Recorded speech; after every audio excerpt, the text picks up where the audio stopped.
Welcome to exam सेना सोच जीतने की। वन वर्ड सब्स्टिट्यूशंस का पार्ट 18 5 नए एक्सप्रेशंस के साथ हाजिर है। आइए शुरू करते हैं। पहला एक्सप्रेशन है living together of a man and woman without being married to each other. एक दूसरे से बगैर शादी के एक साथ रहना। एक मर्द और एक औरत का एक साथ रहना बिना शादी किए। इसके लिए जो करेक्ट वर्ड है वो है कंक्यूबिनेज। आइए देखते हैं। तो 3 वर्ड्स। मैरिज का मतलब होता है the legal relationship between husband and wife. एक लीगल रिलेशनशिप है हस्बैंड एंड वाइफ के बीच में शादी। इक्विपेज यानी कि equipment and supplies of a military force. Military force को पहुंचाया जाने वाला सामान, साजो सामान। लाइनेज यानी कि आपकी नस्ल, आपका मूल। दूसरा एक्सप्रेशन है वायलेशन ऑफ समथिंग होली और सैक्रेड, यानी कि किसी पवित्र चीज़ को वायलेट करना, उसका अपमान करना। इसके लिए जो करेक्ट वर्ड है वो है सैक्रिलेज। प्रोफेनिटी की तरफ कुछ लोग जा सकते हैं, लेकिन ये थोड़ा सा डिफरेंट हो जाता है। प्रोफेनिटी उस बिहेवियर को कहते हैं जो ये शो करता है, ये दिखाता है कि आप डिसरिस्पेक्ट कर रहे हैं गॉड का या किसी पवित्र चीज़ का। तो सैक्रिलेज इसके लिए करेक्ट वर्ड है। सेडिशन का मतलब होता है राजद्रोह। आपके किसी बात से या किसी हरकत से अगर ये लग रहा है कि लोग भड़क रहे हैं, गवर्नमेंट के ख़िलाफ़ जा रहे हैं, तो ये सेडिशन है। स्लैंडर यानी कि फॉल्स स्पोकन स्टेटमेंट, एक झूठी बात, एक झूठा इल्ज़ाम किसी पर। To damage the good people have of somebody, किसी को अगर लोग अच्छा समझते हैं उसके उस कैरेक्टर को, उस पहचान को ठेस पहुंचाने के लिए, डैमेज करने के लिए,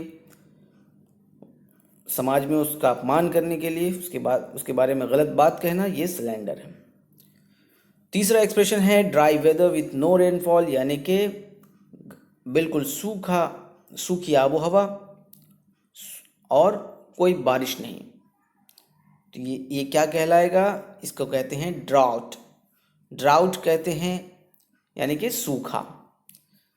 इसका जो पहला ऑप्शन है ऑलमोस्ट सिमिलर स्पेलिंग के साथ, लेकिन इसका प्रोनाउंसिएशन डिफरेंट है। इसका प्रोनाउंसिएशन तीसरे ऑप्शन के प्रोनाउंसिएशन से सिमिलर है। जैसे पहला और तीसरा दोनों को ही ड्राफ्ट कहते हैं। ड्राफ्ट प्रोनाउंस करेंगे, ड्राफ्ट। पहला जो ऑप्शन है उसका मीनिंग है a flow of cool air in a room और अदर कन्फाइंड स्पेस, यानी कि जहाँ पर ड्राई वेदर है ड्राउट का, तो ड्राफ्ट में एकदम ऑपोजिट जा रहा है। ये फ्लो ऑफ कूल एयर है, ठंडी हवा का बहाव किसी रूम में, किसी बंद जगह में। तो ये ड्राफ्ट पहला ऑप्शन। ड्राफ्ट जो तीसरा ऑप्शन है उसका मतलब होता है a rough written version of something. बस यूं ही एक खाका, एक स्केच ऐसे ही तैयार कर लिया किसी चीज़ का, फाइनल फॉर्म में अभी वो नहीं है, उसके बाद उसमें और काट छाट करके उसको फाइनल फॉर्म दिया जाएगा। तो एक ऐसे ही ऊपरी एक शक्ल पे रफ रिटन वर्जन, उसको ड्राफ्ट कहेंगे। डिजर्ट यानी कि रेगिस्तान, large area of land that has very little water and very few plants growing.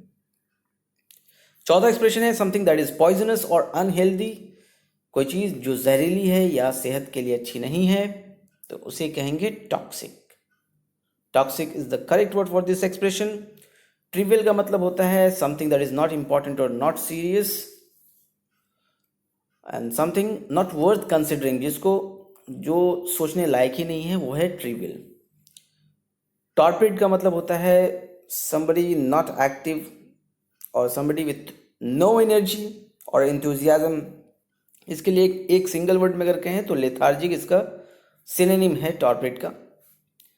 Tragic का मतलब होता है making you feel something, making you feel very sad because somebody has died or suffered a lot। अगर कोई बात tragic है इसका मतलब कि आप उदास हो रहे हैं उससे, क्योंकि उसमें किसी का नुकसान है या किसी की मौत हो गई। आज का आखिरी एक्सप्रेशन है विदाउट रिस्क ऑफ पनिशमेंट, जिसमें सज़ा का कोई ख़तरा ना हो। इसके लिए जो करेक्ट वर्ड है वो इम्प्यूनिटी है, यानी कि इसमें ना कोई लॉस होता है ना कोई सज़ा का डर। इम्प्यूनिटी।